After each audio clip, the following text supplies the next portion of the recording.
Busy to be busy. So I want to start with one question first.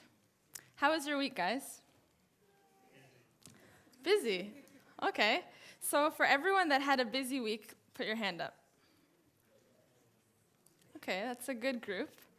Good group. Perfect. Then this sermon is for you. I'm glad that I chose a topic that you guys can relate to, because this is something that I definitely struggle with. And coming back from England, I was thrown into going from a flexible schedule back to a very strict schedule, and moving to Barrie, and suddenly I'm in the car for an hour and a half, one way, 3 hours in the day. Lots of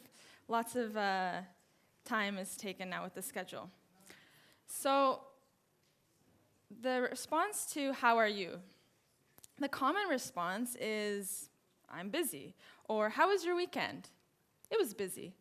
How's school going? How are exams going? Busy. How's work? So busy. This is such a common response. It's kind of become the way of life that we live now. It's this busy life, busy lifestyles.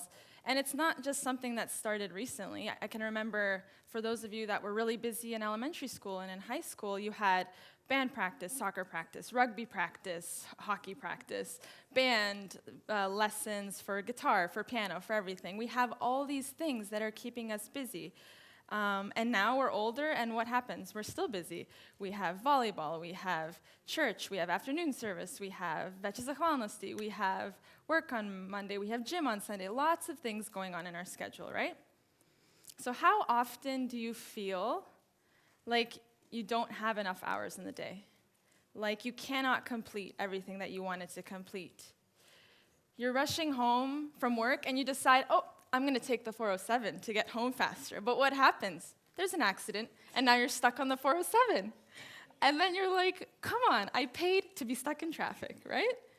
So it can get really frustrated. And as we said already, I feel like this is something you can relate to. Even at your home, how many times do you take the day off, and then being home that day, you're the busiest you ever were because you're doing all these different things? This is something we've kind of accepted as a norm. But is it really normal, or is it just something we've accepted? So busyness is a topic that is being discussed all over the place from all different angles. And I just wanted to show you, I quickly looked at the busy culture, and I put it in YouTube, and we see tons and tons of videos on this topic. How to turn busy into balance.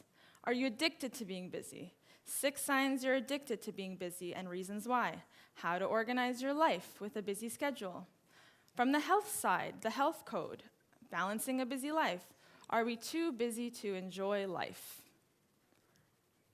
This is from Psychology Today, Battling the Culture of Busyness. And there's one pastor that wrote this book called Addicted to Busy.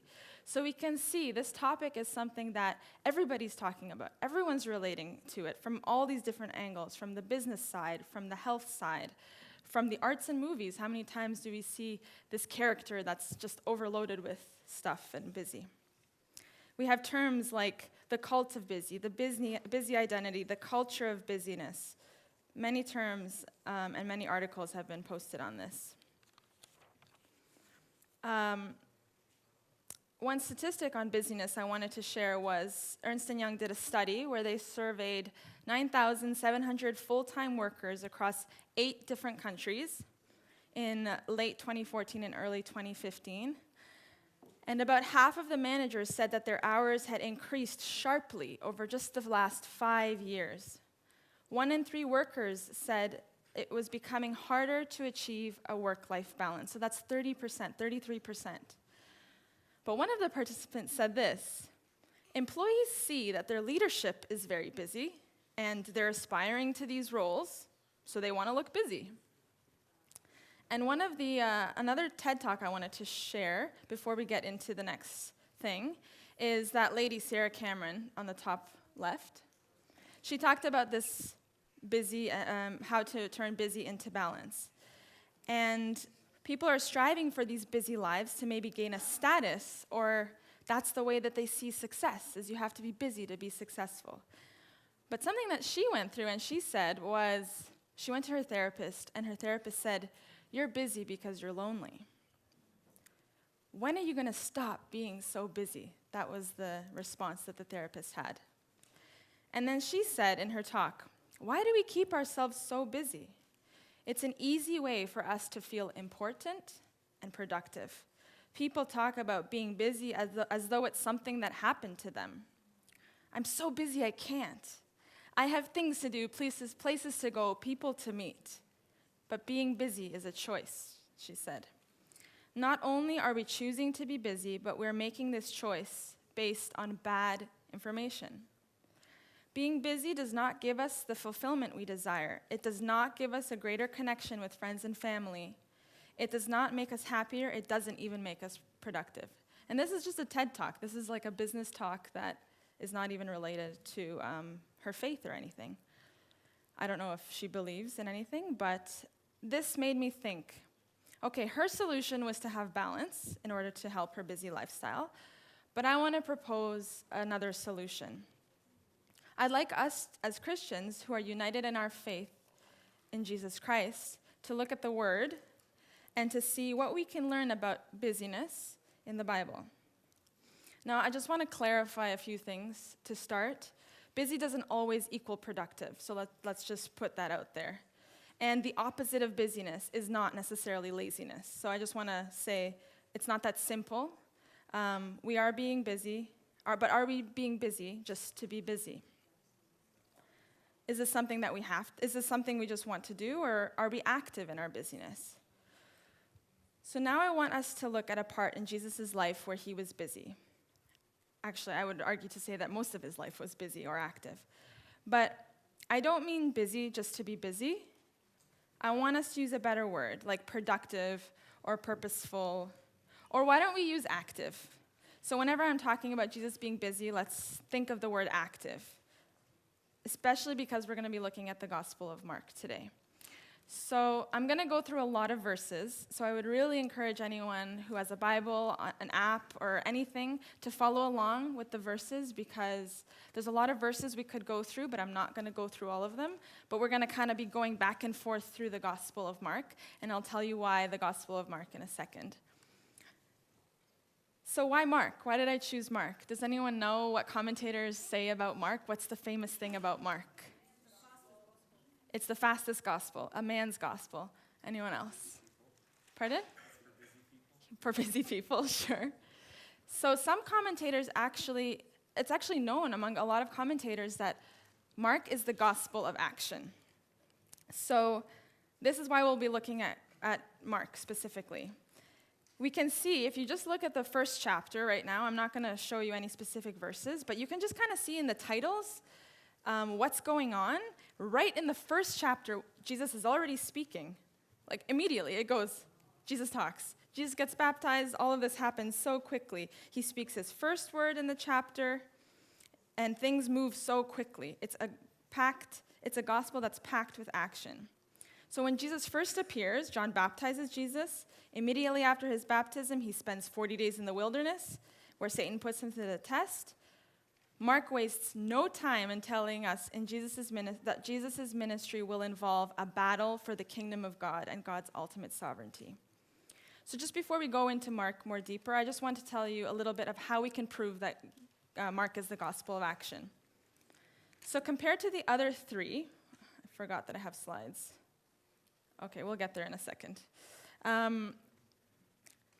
So the Gospel of Mark, how we know it's a gospel of action. So compared to the other three Gospels, Mark is much more concerned, not exclusively, of course, but he's more concerned to tell us what happened rather than what Jesus said. So he wants to constantly be telling us what's happening, that Jesus is constantly on the move, healing, exorcising demons, confronting opponents, and instructing disciples. So we see that. Another way to prove that this is the gospel of action is that it's a gospel that moves. And how do we know that there's movement here? Movement in Mark is more important than discourse. His concern for movement from one event to another is illustrated by this word, immediately. In Greek, it's euthos. I don't know how to say it. Euthos. Any Greek people? Euthos, let's say. So this is translated as straight away from the Greek, so it's actually more prevalent in the Greek. 41 times the word immediately is used in the Gospel of Mark.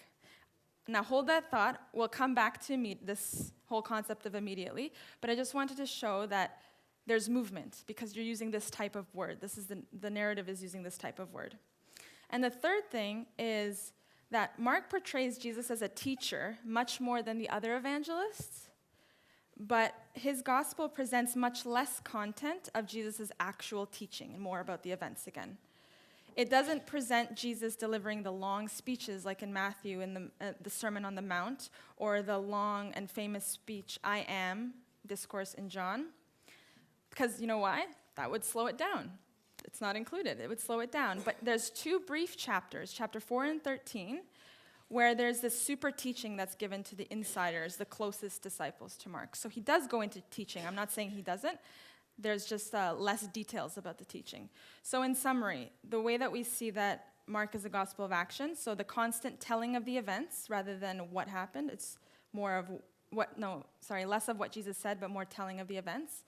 Second, it's the focus of the movement by using the word immediately, and less teaching than the rest of the Gospels. So these 3 things show this breathless pace of the Gospel of Mark. So now I want us to look at the word immediately, because Mark uses it with frequency and urgency. And I personally took the time to look through the Gospel and see every time that he used the word. But before we go and do that, I thought it'd be interesting to share kind of the process that I went through, because as soon as you realize immediately is used, you see it like all the time. So I think you guys might notice this at the end of this talk. So in Greek, immediately in English means at once, instantly. So I rang immediately for an ambulance without any intervening time or space. So the example, she was sitting immediately behind me. So just by using the word, you can already feel the pace. And when you look at the word immediately, there has to be a before and an after. So something happened before, something happened after. So let's say, for example, every morning I go in and I get in my car and I turn the car on and I immediately after go to work. Does it feel like a lot of time passed in between? Or did I turn my car on and go to work? Right away. It was immediate. It happened fast. Or let's say after work I went to the gym and immediately after I went home. Again, not much time passed. Okay, what if I said this? I went to bed and then immediately after went to work. Does that make sense? Doesn't make sense. Doesn't work. So you see the difference. You have to know kind of what happened before and after. So now we're going to look at immediately used in Mark with that in mind. How quick is this pace moving? How quickly things are happening? Okay. So now let's open our Bibles to Mark chapter 1. This is where I'm going to need your help in reading with me. Okay. Does anyone know? Let's do a little quick test. When's the first time immediately is used? See if you can find it. 12? Nope. 10. Good job, Tina. Yes. So verse 10. Let's look at it. And when he came up out of the water, immediately he saw the heavens being torn open and the Spirit descending on him like a dove. So here we see Jesus is baptized. As he rises out of the water, immediately the heavens split open. Next, verse 12. The Spirit immediately drove him into the wilderness. Again, we hear he gets baptized. Immediately he goes to the wilderness and where he is tempted. Okay, now let's go further on. His ministry begins. 18, perfect. So 18, see, you're catching on. It's really easy now to find the word. I think in our language it says odma, right? You see odma a lot. Okay, so 18, and let's combine 18 and 20. What happens? Jesus says, follow me, and what did the disciples do? They immediately left their nets, verse 18. And 20, actually we see Jesus, it being in him calling immediately. So again, we have the disciples being called, and they leave immediately, and Jesus calls them immediately. Okay, so then Jesus enters Capernaum, and immediately on the Sabbath. So we have baptism, wilderness, calling of the disciples, And now he's going into the synagogue Sabbath, and we're just at verse 21. So you see the pace. So he goes into the synagogue. Verse 23, and immediately there was in their synagogue a man with an unclean spirit. So we see now he's encountering this demon, and he rebukes him. Be silent and come out, verse 25. And then, the next time, verse 29. 28, maybe your version has 28. But we can do 28 and 29. In the Greek, it's more accurate, so unfortunately, I'm not going to preach in Greek today. And at once his fame spread everywhere throughout all the surrounding region of Galilee. 29, and immediately he left the synagogue and entered the house of Simon and Andrew with James and John. Now Simon's mother-in-law lay ill with fever, and immediately they told him about her. And he came and took her by the hand and lifted her up, and the fever left her, and she began to serve them. I just wanted to show you quickly. So I worked with Goran a little bit on this, and he has this Bible Works software, and you can see all of the times, it's not very clear, but every time it's highlighted in yellow, this is the whole Gospel of Mark, and every time they used immediately. So as we keep reading, we can kind of see this in the background. Okay, so now he's rebuked the spirit, he's left the synagogue immediately, he heals the mother, and now it's evening, and let's move on to verse 42. Let's skip now to 42. And a leper came to him, imploring him, and kneeling, said to him, "If you will, you can make me clean." Moved with pity, he stretched out his hand and touched him and said to him, "I will, be clean." And immediately the leprosy left him, and he was made clean. So in this final episode of the first chapter, the leper approaches Jesus, and he's healed immediately, and the leprosy leaves. So it's just interesting that Mark uses this term 9 times if we look at the Greek, in the chapter, and he doesn't just stop there, right? So did I tell you already? Yeah, 41 times he uses it, but in the first chapter already 9. So we can see, time is of the essence. Mark conveys a clear sense of urgency right from the beginning. If not haste, we can sense pressure and agitation from the outset, and things happen far more rapidly in Mark than the rest of the other Gospels. And it's the shortest Gospel. There's 16 chapters, compared to Matthew, was 28. So Jesus is going from place to place, immediately here, immediately there, immediately this happens, and so on and so on. Does this remind you of anything? Do you think you can relate to this pace of life? Toronto, Barrie, Toronto, Barrie, Mississauga, Barrie, afternoon service, volleyball, anything, this is like moving from pace to pace. You see, our life moves in this pace. If anything, we're probably even going to further distances because we're using cars. Jesus walked by foot. So I'll show you one chart. Okay, so if we look at the Gospels, I showed you here's immediately and in English and in Greek. So in Matthew, we have it, let's look at the Greek because it's more accurate. So in Matthew, immediately is used 16 times. In Mark, it's used 41 times. In Luke, it's used 12 times. And in John, it's used 5 times. So like I said before, I think at the end of this, you already proved that you can find how quickly we can see the word immediately. But I never even thought about it when I've read Mark in the past. So we get the sense that things are happening. There are many spots that they use immediately, as you saw. We're not going to go through all of them because we could be here all day. But if anyone wants to hear more, I went through all of them, so we can talk about it. But I thought it'd be really interesting. So now that we've proven, does everyone feel the pace? Yeah? Okay. So now that we have the pace set, now I'm thinking, how interesting would it be to look at this gospel that's moving so quickly? Where are the spots where it slows down? Can we pick them up? Okay, so let's go back to chapter 1. The pace, everything's nuts. After Jesus heals the mother-in-law, let's go to verse 35 to 39. I'm going to read this. Okay, so, and rising very early in the morning, while it was still dark, he departed and went out to a desolate place, and there he prayed. And Simon and those who were with him searched for him. And they found him and said to him, "Everyone is looking for you." And he said to them, "Let us go on to the next towns, that I may preach there also, for that is why I came out." And he went throughout all Galilee, preaching in their synagogues and casting out demons. I guess I shouldn't move because the mic is making sounds. So after Jesus has done all this stuff, he's healed, he's been baptized, he's been in the synagogue. Amidst all of his busyness, after 8 of the immediatelys, Jesus finds time to pray. He finds time to focus, he finds a desolate place, and he talks to the Father. So chapter 2, we see less immediatelys, but we kind of see Jesus start to teach.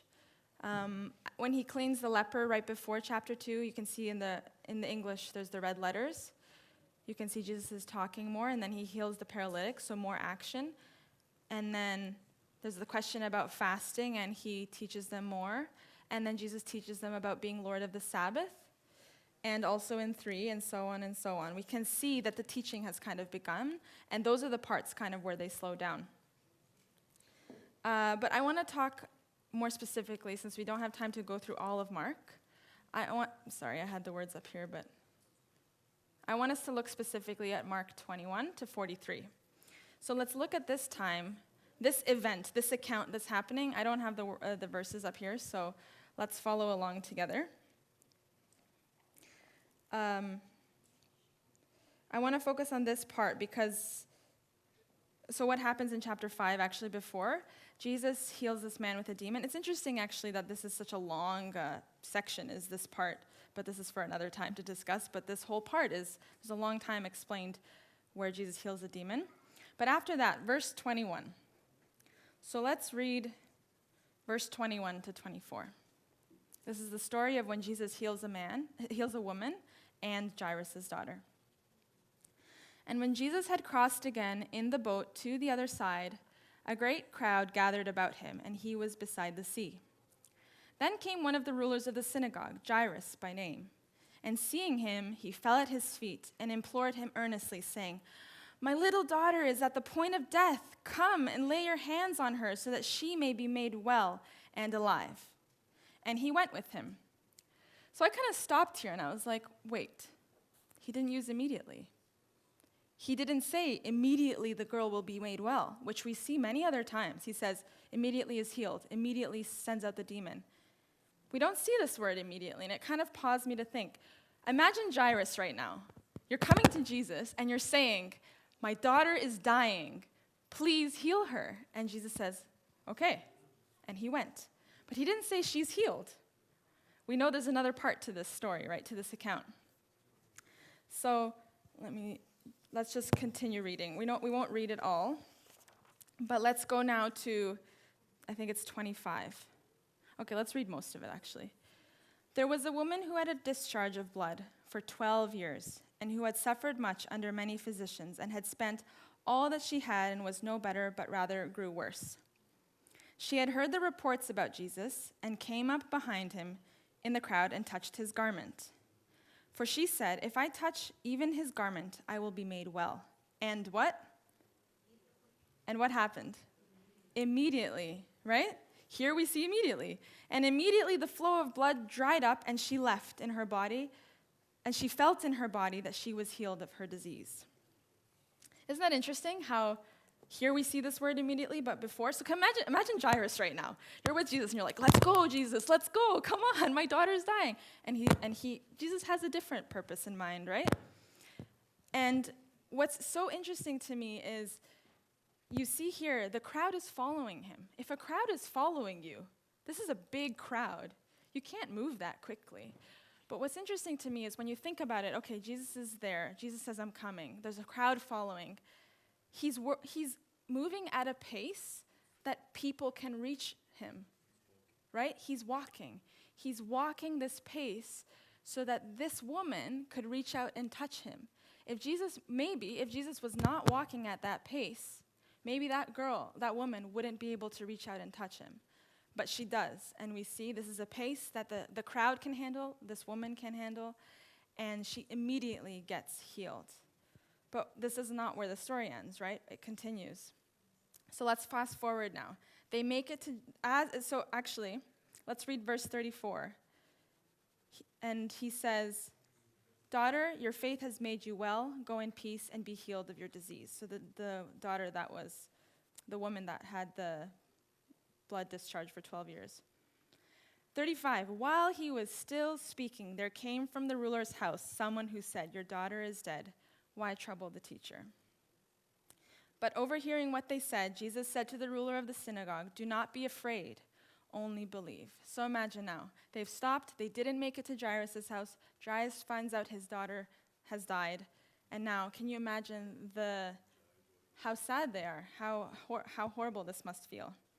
But we know that's not the end of the story. 39, why are you making a commotion and weeping? The child is not dead, but sleeping. Let's skip to 41. Taking her by the hand, he said to her, Talitha kumi, which means, little girl, I say to you, arise. And immediately the girl got up and began walking. And she was 12 years of age. And this is interesting too. Goran had a sermon in the past, I think, where he compared about how interesting it is that the lady that had the blood problem had it for 12 years, and this girl also she was 12 years old, so it's interesting that this parallel is. So because Jesus was at this pace, not one miracle, but 2 miracles happened, right? On the way to Jairus' house, someone else got healed, and there was a miracle. So let's keep moving. Chapter 6. Verse 7, this is the time where Jesus is now he called the 12, and he began to send them out and gave them authority over the unclean spirits. So now we see the disciples are now getting really busy. They're also in the action. And then after the account of the death of John, in 6 verses 30, this is the verses that Isabella read today. So after all the busyness, this is what Jesus tells them. The apostles returned to Jesus and told him all that they had done and taught. So chapter 6, verse 31. And he said to them, "Come away by yourselves to a desolate place and rest a while. For many were coming and going, and they had no leisure even to eat. And they went away in the boat to a desolate place by themselves."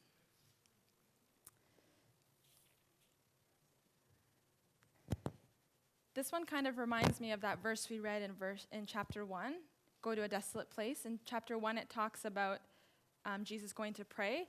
So to me, this is a very similar verse that says, go to a desolate place and go by yourselves. That's, to me, is another call to prayer. So you see Jesus is calling them to rest and have prayer.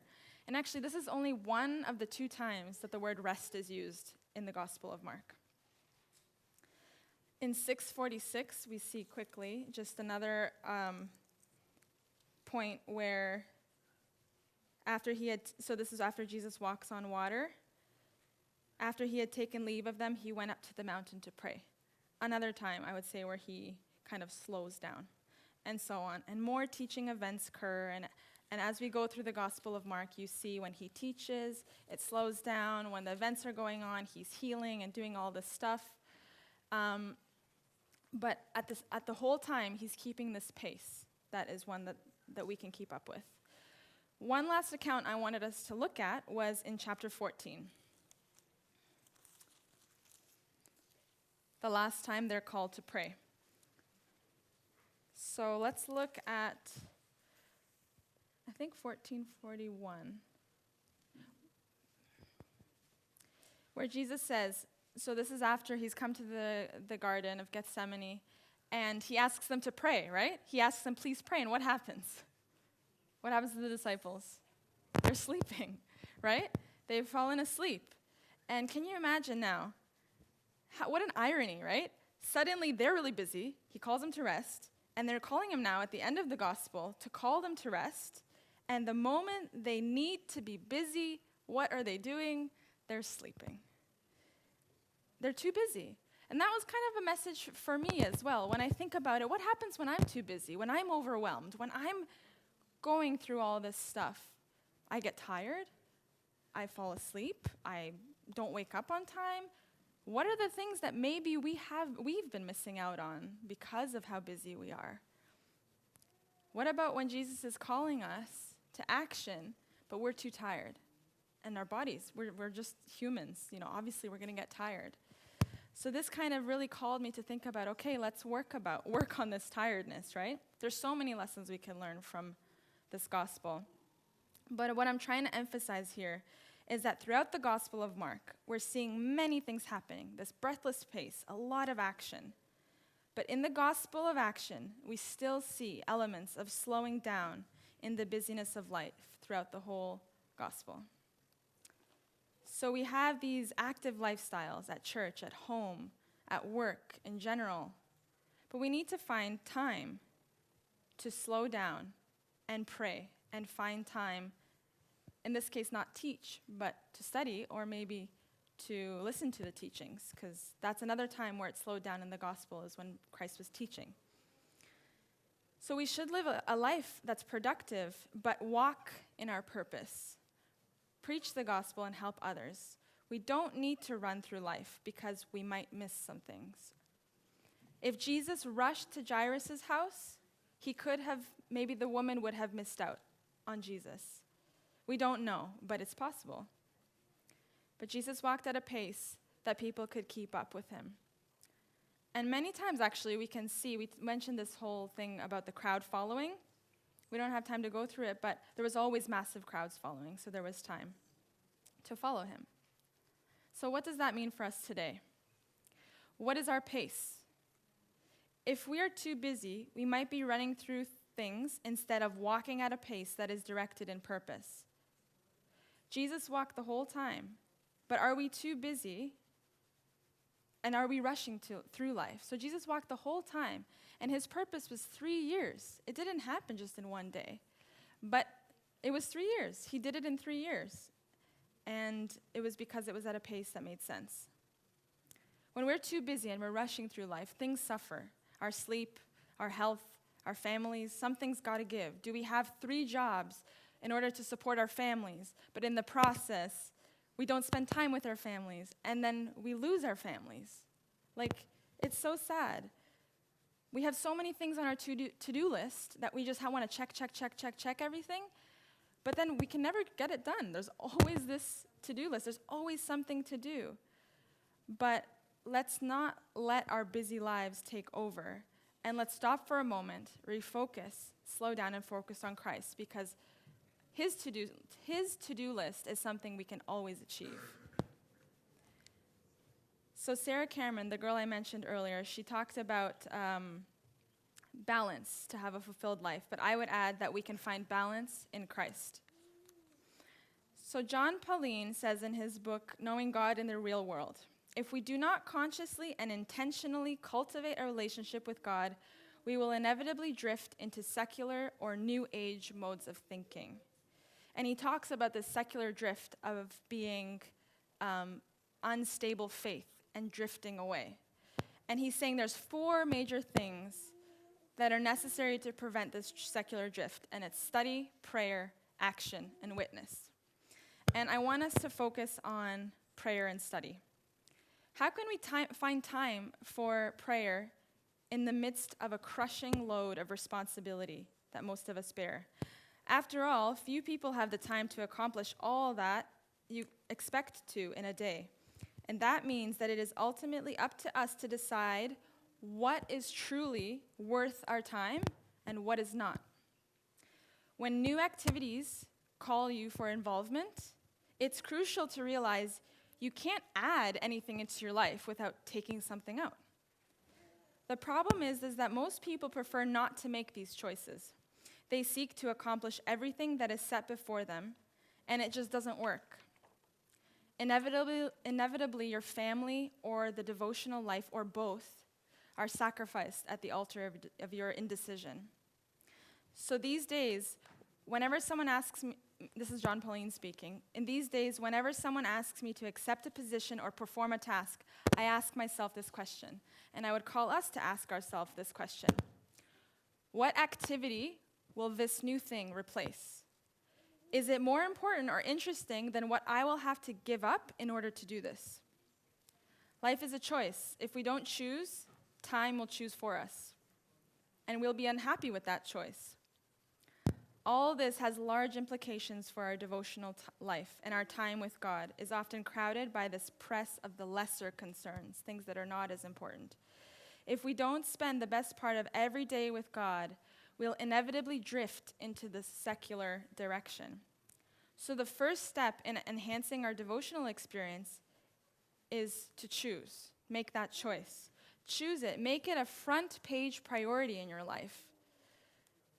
The great thing about willpower is strengthened by use. So the more you use it, the more you can do it. So let's practice that willpower of choice to put God first. Say it out loud.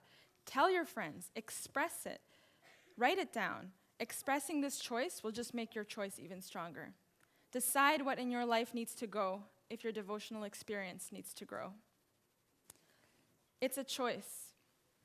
Busyness is a choice, and it's effort. It's not easy. But as a community, we can be there for each other. We can hold each other accountable. We can encourage each other to make this choice, to make prayer and study truly a priority in our lives. So when I moved to Barrie, I thought, okay, I'm going to spend 3 hours in the car now. What a waste of time. I'm so busy. And on top of everything, now I'm going to be in the car, stuck in traffic for 3 hours in one day. It's like almost half a work day in the car. In that moment, I had a choice. I could choose to waste the time or to use the time well. And what I started to do is little by little, I started to think of things that I thought were more productive. And I started to listen to certain sermons, certain songs, podcasts, all these things. And I can tell you, some of the podcasts I listen to are really energetic, and they actually wake me up in the morning, which is great when you're driving in the dark, in the snow, for like an hour and a half. And now, this 3 hours of what I thought would be a waste has now become one of the most productive times in my week, which I'm shocked that that even happened. But it's just interesting how when we make that choice, no, I'm going to use this time for something different, how it can be, you make it a priority in your life, and then it makes a difference. So before I conclude, I want to read you a story. I'm sure some of you know this, and I've heard this before, but I think it's a really good reminder. And this is where I asked the youth to help out. So you're going to listen to 10 or 11 different voices, because I've been talking enough. But I'll start the story. So when I'm done, Stefan's going to start, followed by Tina, and then Daniela, and we'll go on. Okay, so this is a story. It's from an unknown author, but it's been all over the internet, and it starts like this. Satan, the devil, calls a worldwide convention. So this isn't true. This is not a real story. It's just a picture. It's just an illustration. So Satan calls a worldwide convention. In his opening address to his evil angels, he said, "We can't keep these Christians from going to church. We can't keep them from going to read their Bible and knowing the truth. We can't even keep them from forming an intimate, abiding relationship experience in Christ. If they gain that connection with Jesus, our power over them is broken, so let them go to their churches. Let them have their conservative lifestyles, but steal their time, so that they cannot gain that relationship with Christ. This is what I want you to do, angels. Distract them from gaining hold of their Savior and maintain that vital connection throughout their day." How shall we do this? Keep them busy in the non-essentials of life and invent innumerable schemes to occupy their minds. Tempt them to spend, and borrow. Persuade the wives to go to work for long hours and the husbands to work 6 to 7 days each week, 10 to 12 hours a day, so they can afford their empty lifestyles. Keep them from spending time with their children. As their family fragments, soon their home will offer no escape from the pressures of work. Overstimulate their minds so that they cannot hear that still small voice. Entice them to play the radio whenever they drive. Keep the TV, video games, and Netflix going constantly in their home to see that every store and restaurant in the world plays non-biblical music constantly. This will jam their minds and break that union with Christ. Fill the coffee tables with magazines and newspapers. Pound their minds with the news 24 hours a day. Invade their driving moments with billboards. Flood their mailboxes with junk mail, mail-order catalogs, sweepstakes, and every kind of newsletter and promotional offering, free products, services, and false hopes. Keep skinny, beautiful models on the magazines so the husbands will believe that external beauty is what is important, and they will become dissatisfied with their wives. Ha! That will fragment those families quickly. Even in their reaction, let them Recreation. Yeah. let them be excessive. Have them return from their recreation exhausted, disquieted, and unprepared for the coming week. Do not let them go out in nature to reflect on God's wonders. Send them to amusement parks, sporting events, concerts, and movies instead. Keep them busy, busy, busy. And when they meet for spiritual fellowship, involve them in gossip and small talk so that they leave with troubled consciences and unsettled emotions. Go ahead, let them be involved in soul winning, but crowd their lives with so many good causes they have no time to actually seek power from Jesus. Soon they will be working in their own strength, sacrificing their health and family for the good of the cause. It will work. It will work. Thank you, guys. That was awesome. That was great. I think it was much more entertaining having 12 people read it than just me. So this convention story ends like this. It was quite a convention. The evil angels went eagerly to their assignments. So the assignments was everything that everyone read, causing Christians everywhere to get busier and more rushed, going here and there. I guess the question is, has the devil been successful at his schemes and tactics? You be the judge. Does busy mean being under Satan's yoke? B-U-S-Y, being under Satan's yoke. Don't fall into Satan's busy trap. So think about this the next time that you want to say, oh, I'm too busy. Don't just be busy to be busy.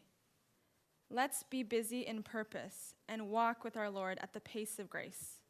God wants us to enjoy life, but to live in his glory and to put him first. If we're too busy for God, maybe we're just too busy.